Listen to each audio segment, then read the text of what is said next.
దేవునికి మహిమ కలుగునుగాక.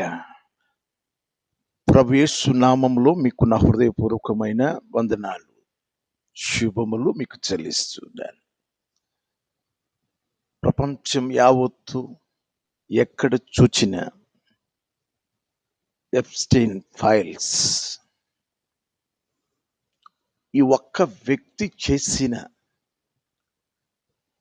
పాపపు చిట్ట, పాపపు నేర చరిత్ర కలిగిన ఈ వ్యక్తిని ఇప్పుడు ఎందుకు తలుస్తున్నారు?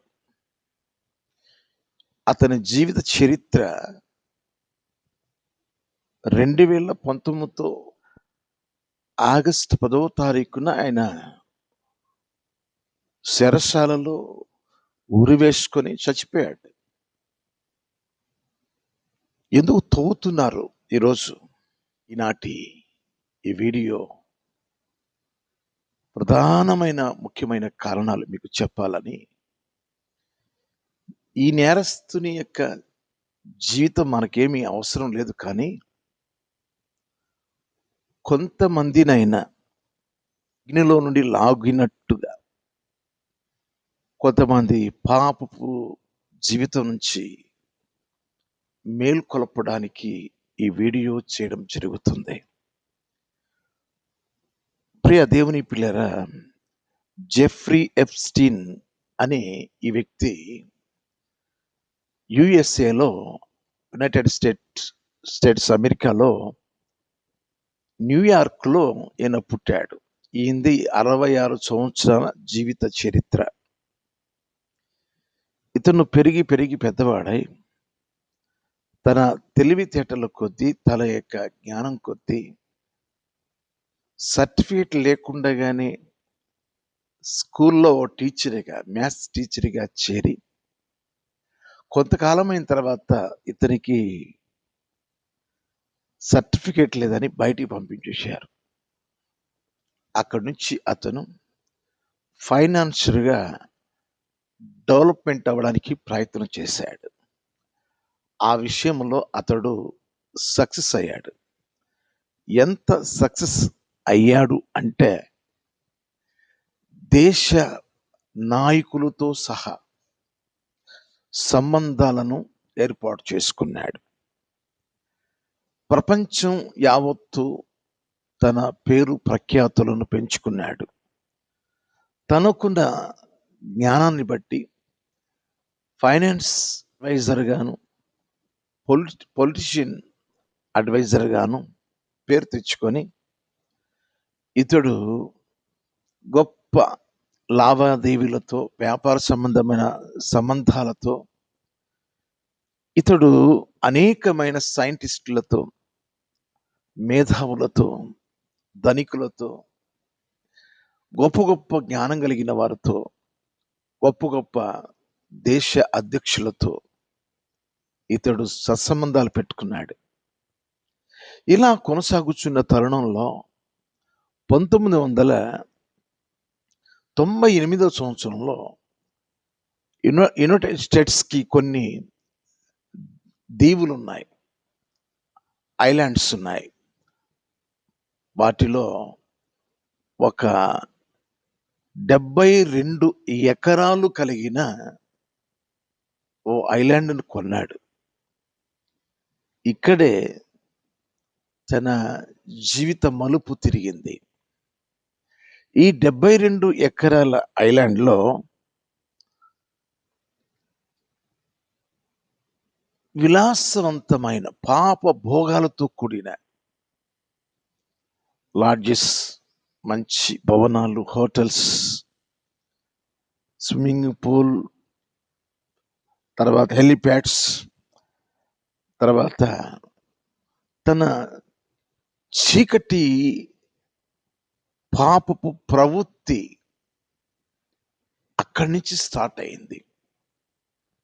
ఈరోజు నా ప్రియమైన దేవుని పిల్లలారా, ఇతడు ఫ్రాన్స్ చెందిన గిస్లైన్ మ్యాక్స్వెల్ అనే ఒక లేడీతో, ఒక స్త్రీతో సంబంధం పెట్టుకొని ఆమె ద్వారా పెండ్లి కాని యవనస్తులను, నిరుద్యోగ సమస్యలు ఉన్న వారిని ఆకర్షించుకొని ఉద్యోగాలు ఇస్తామని, మా దగ్గర చనిపో వరకు కూడా మీకు పనులు ఇప్పిస్తామని రకరకాలుగా వారికి ఆశ చూపించి, చిన్న పిల్లలు సైతం అనేక మంది ఆడపిల్లల జీవితాలను తను రేఫిస్ట్ గాను వారిని చెరిపి పాడు చేసి ఆ యొక్క ఐలాండ్లో ఎవరు తిరగని ఆ స్థలంలో తను హ్యాండిల్లో ఉన్న వారు మాత్రమే అక్కడ ఉంటారు. మరి ఈ యొక్క పాడైపోయిన ఈ అమ్మాయిలను ఇతరులకు అమ్మివేయడం, తర్వాత అనేక మంది దేశ నాయకులను మీకేమైనా కామ వాంఛ తీర్చుకోవాలి అన్న వారికి రహస్యంగా హెలికాప్టర్లో, విమానంలో, ఐలాండ్లో తీసుకొచ్చుకునేవాడు. ఈ యొక్క పాప నేర చరిత్ర సుమారుగా 35 లక్షల పేజీలు కలిగిన చరిత్ర. దినము తన నేర జీవితం పెరిగిపోతూ ఉంది. తన నేర జీవితం పెరిగిపోతున్న ఆ జాబితాలో అనేక మంది గొప్పవారు, దేశ నాయకులు, గొప్ప గొప్ప సైంటిస్టులు అందరూ ఈ ఐలాండ్లో వచ్చి వారు కూడా కామ వాంఛలు, పాపపు వాంఛలు తీర్చుకొని వెళ్ళిపోతూ ఉన్నారు. అయితే వీరిని రహస్యంగా వీడియోలు తీస్తున్న సంగతి వారికి తెలియదు. సుమారుగా 2000 వీడియోస్ ఆధారాలు ఉన్నట్టు బయటకు తీసుకొచ్చారు. 1,80,000 ఫొటోస్ను వారు తీయడం జరిగింది. ఈ రీతిగా కామ వాంఛ కలిగిన వారు అక్కడికి వచ్చి కామ వాంఛ తీర్చుకొని వెళుతూ ఉండేవారు. వీడియోస్, ఫొటోస్ ఇవన్నీ మరి 35 లక్షల పేజీలు కలిగిన ఒక ఫైల్ ఏర్పాటు చేయబడడం, ఆ ఫైల్లో అనేక మంది చరిత్రలు అందులో ఉండడం హాట్ టాపిక్ గా ఇప్పుడు కొనసాగుతూ ఉంది. ఈ యొక్క గిస్లైన్ మ్యాక్స్వెల్ ఈమె ప్రధానమైన నేరాలు చేయడానికి, అనేక మంది అబలల జీవితాలను ట్రాప్ చేయడానికి ఈమె కారణం. ప్రస్తుతం ఆమె 64 సంవత్సరాలు. ఈమెకు 20 సంవత్సరాల జైలు శిక్ష పడింది. ఇప్పుడు జైల్లో ఉంది ఆమె. 2008 సంవత్సరంలో ఎప్స్టైన్ని జైల్లో పెట్టారు. కానీ 13 నెలల్లోనే బయటపడ్డాడు.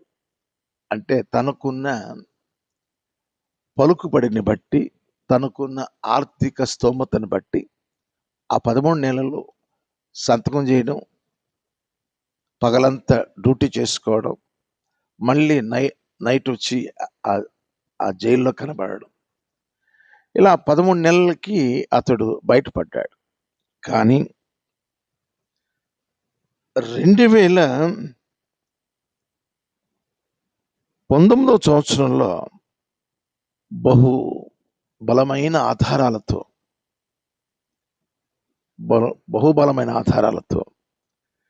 20 సంవత్సరాల నేర శిక్ష అతని మీద పడడం చేత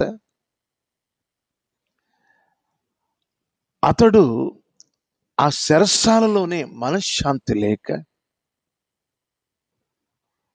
ఊరి వేసుకొని ఆ గదిలో శవంలా తేలాడు. ఆయన చనిపోయింది ఎప్పుడు? 2019లో చనిపోయాడు. 7 సంవత్సరాలు ఇప్పుడు గడిచి ఎందుకు బగ్గుమంటుంది ప్రపంచం? ఎందుకు జీవితాన్ని ఇప్పుడు ఎందుకు మాట్లాడాల్సొచ్చింది? అయిపోయింది గదా! ముగిసిపోయింది గదా! కాదు.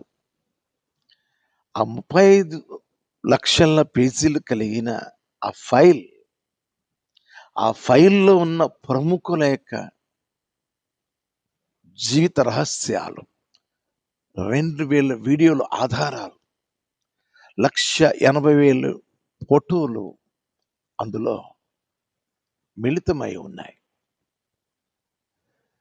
ఈరోజు ప్రియమైన దేవుని పిల్లలారా, నాశనానికి కారణం ఏంటంటే డబ్బు, డబ్బుతో పాటు కామవాంఛ. తన జీవితం ఆ ఐలాండ్ కొనడమే, ఆ ఐలాండ్‌లో తన కామవాంఛ తీర్చుకోవడానికి ఒక వైట్ అండ్ బ్లూలో కలిగిన ఒక ఎత్తైన పర్వతం మీద ఒక భవనాన్ని ప్రత్యేకంగా కట్టుకొని, దాని మీద ఒక బంగారు లాంటి కప్పు ఏర్పాటు చేసుకొని, ఆ భవనంలో జరుగుతున్న ఇటువంటి పాపపు జీవితం, చీకటి జీవితం, రహస్య జీవితం, ఆ ఐలాండ్‌లోనే తన జీవితం అంతా గడిచిపోయింది.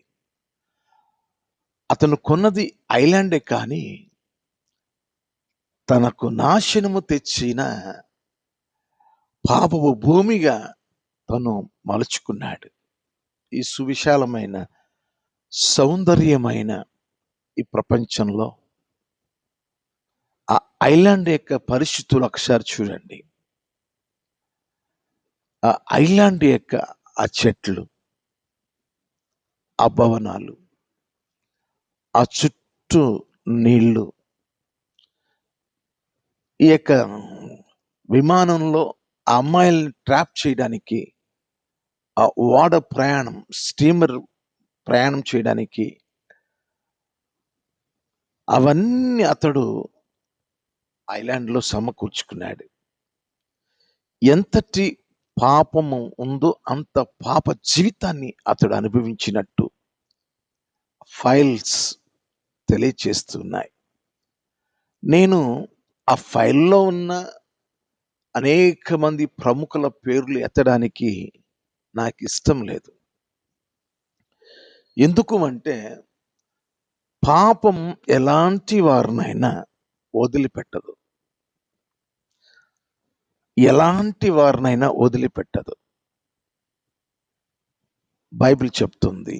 సంఖ్యాకాండం 32వ అధ్యాయం 23వ వాక్యంలో, మీ పాపం మిమ్మును పట్టుకొనును. మీ పాపం మిమ్మును పట్టుకొనును అని దేవుడు సెలవిచ్చినాడు. రహస్యంగా జీవించిన దినాలన్నీ ఏం కావు. ఒకరోజు ఆ పాపం మనిషి జీవితంలో ఒక పేలుడులాగా పాపపు విస్ఫోటనం చేత అతడు పేలిపోతాడు. అతడు ఎంతటి వాడైనా, ఎంతటి అధికారి అయినా, ఎంతటి ధనవంతులైనా, జ్ఞానవంతులైనా పాపం విడిచిపెట్టదు. ఆ ఐలాండ్ పాపపు భూమిగా ప్రఖ్యాతి చెందింది. ఆ భవనంలో చేస్తున్న పాప కార్యాలు బయటకొచ్చాయి. ఈరోజు దయచేసి అనేక మంది యవనస్తులు, పెళ్ళైన గొప్పవారు విలాసవంతమైన జీవితాన్ని జీవించడానికి, పాప భోగములతో జీవించడానికి జెఫ్రీ ఎప్స్టైన్ ఏమయ్యాడు? ఇటువంటి నీచుడు, దుర్మార్గుడు, కామాంధుడు ప్రపంచంలో ఎవరు లేరు. పెళ్లి కాని అబలల జీవితాలతో ఆటలాడుకున్నాడు. అంతటి భ్రష్టుడు మరొకడు లేడు. అంతటి పాపిష్టుడు మరొకడు లేడు. మనవరాలు వరుసలో ఉన్న వారిని వదిలిపెట్టలేదు. కూతురు వరుసలో ఉన్న వారిని వదిలిపెట్టలేదు. తనకి ప్రియురాలుగా వారి మ్యాక్స్వెల్ ఉన్నప్పటికీ తనతో ఎప్పుడు ఆమె ఉంటుంది. అయినప్పటికీ అనేక మంది చిన్న చిన్న పిల్లలను సైతం కామవాంఛ తీర్చుకునే కసాయివాడు, ఈ ఎప్స్టీన్ లాంటి కసాయివాడు, పాపపు కసాయివాడు ప్రపంచంలో ఎక్కడ ఉన్నా దేవుడు పట్టుకొని పరిచయం చేస్తాడు లోకానికి. తను జీవితం ముగిసిపోయినప్పటికీ 20 సంవత్సరాల జీవిత శిక్ష వేసినప్పటికీ, తను చనిపోయినప్పటికీ తను చేసిన నేర జీవితం ఆ ఫైల్స్లో మిగిలి ఉన్నాయి, ఆ వీడియోస్లో మిగిలి ఉన్నాయి, ఆ ఫొటోస్లో ఉన్నాయి. తనతో పాటు ఏకీభవించిన మేధావులు, దేశ నాయకులు, గొప్పవారు అందరూ అందులో ఉన్నారు. అందుకోసమే యునైటెడ్ స్టేట్స్ అమెరికా గవర్నమెంట్ వారు బయటికి తీస్తున్నారు. ఇందులో ఎవరెవరున్నారు ఆ చరిత్రలన్నీ బయటికి తీస్తున్నారు.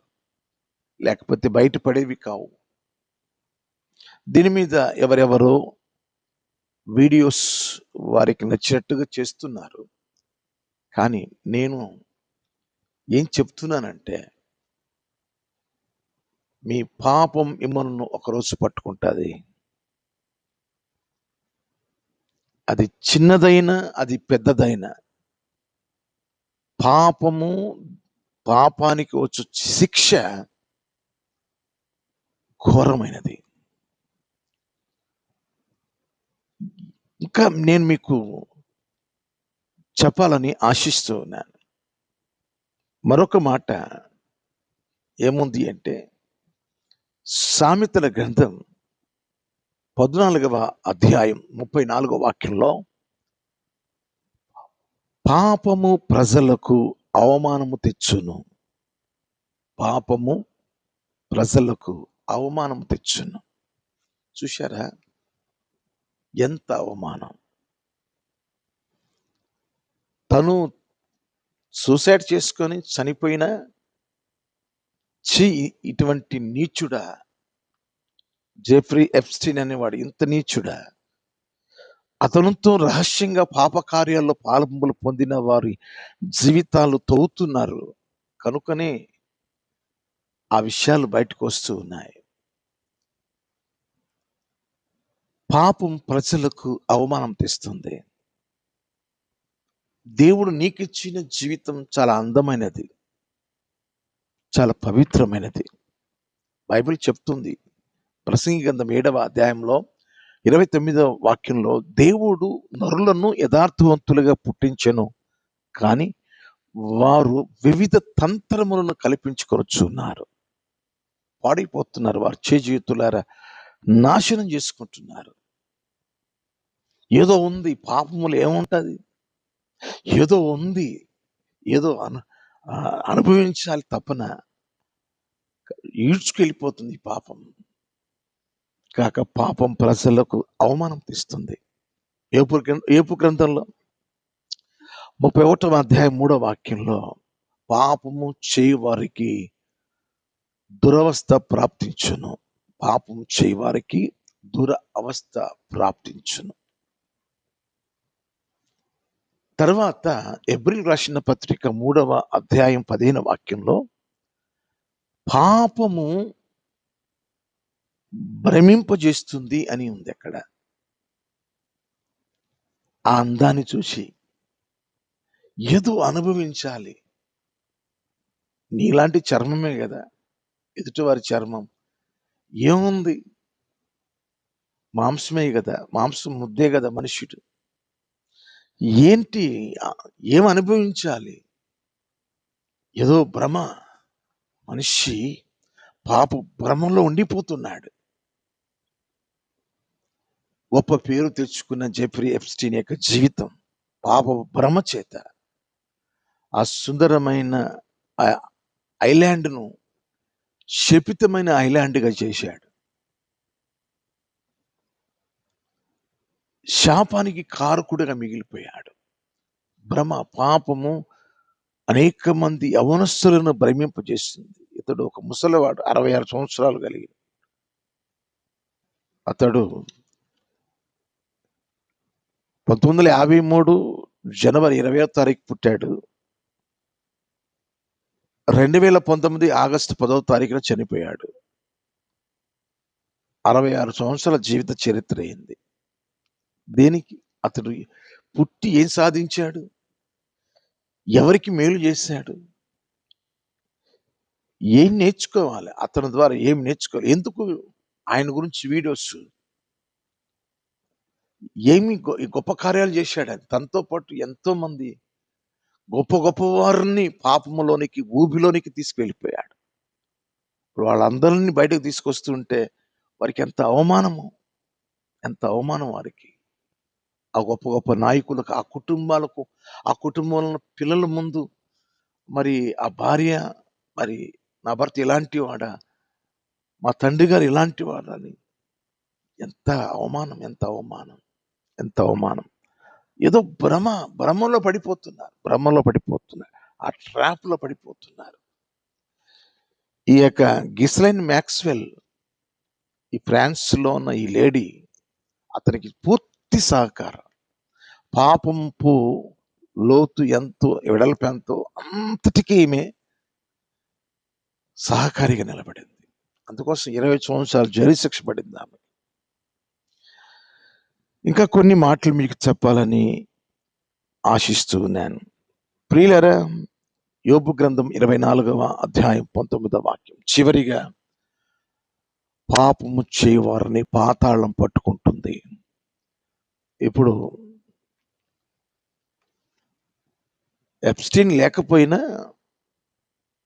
తన ఆత్మ ఆరిపోయిన అతని స్థానంలో ఉన్న ఆత్మ ఒకటి ఉంటుంది. ప్రతి మనిషికి దేవుడు ఆత్మ ఇచ్చి ఉన్నాడు. ఆ ఆత్మ రేపు ఒక దినాన నిత్య నరకాగ్నిలో పడి అల్లాడిపోతుంది. యుగ యుగాలు. మత్తయి సువార్తలో 24వ అధ్యాయంలో ఉంది, 41వ వాక్యంలో, అపవాదికిని వాని దూతలకు సిద్ధపరిచిన నరకాగ్నికి పోవుడి. పాపం చేసే ప్రతివారు అపవాదికి అనుచరులు కనుక చివరికి అపవాది దూతలకు, అనుచరులకు సిద్ధం చేసిన నరకాగ్నికి వెళ్ళిపోతారు. జెఫ్రీ ఎప్స్టీన్ యొక్క వలలో ఎవరెవరు చిక్కుకున్నారో వారు కూడా శిక్ష అనుభవించాల్సిందే. వారు కూడా అవమాన పాలవ్వాల్సిందే. వారు కూడా ఎంత హీనంగా వారి జీవిత చరిత్రలో మిగిలిపోతాయో. అయితే కొంతమందినైనా అగ్నిలో నుండి లాగినట్టు. దయచేసి ఎవరికైనా పాపపు ఆలోచనలు, భ్రమింపజేసే పాపపు ఆలోచనలు ఉంటే దాన్ని తీసివేసుకోండి. పాపులను రక్షించడానికి, పాపులను పరిశుద్ధులుగా మార్చడానికి లోకానికి యేసు ప్రభుల వారు వచ్చి సెలువులో వెళ్ళి పాప క్షమాపణ ప్రభు ఇచ్చినాడు. ఒకవేళ నీలో పశ్చాత్తాపం కలిగితే, ప్రభువా అని నీ నోటితో నీ పాపాలు ఒప్పుకొని, నన్ను రక్షించు ప్రభువా, కరుణించు ప్రభువా అని ప్రార్థన చేసి, నా కొరకు ఈ లోకానికి వచ్చి చనిపోయి తిరిగి లేచావని నీ హృదయమందు విశ్వాసం ఉంచగలిగితే నేడే నీకు రక్షణ దినం. ఎవరైనా ఒప్పుకుంటారా? పాపం నుండి విడుదల పొందడానికి యేసు ప్రభువు నా పాపం నుండి రక్షించమని ఒప్పుకోండి. ఈరోజే అట్టి రక్షణ మీకు అనుగ్రహించును గాక. May God bless you. మీకు నా వందనాలు. Thank you.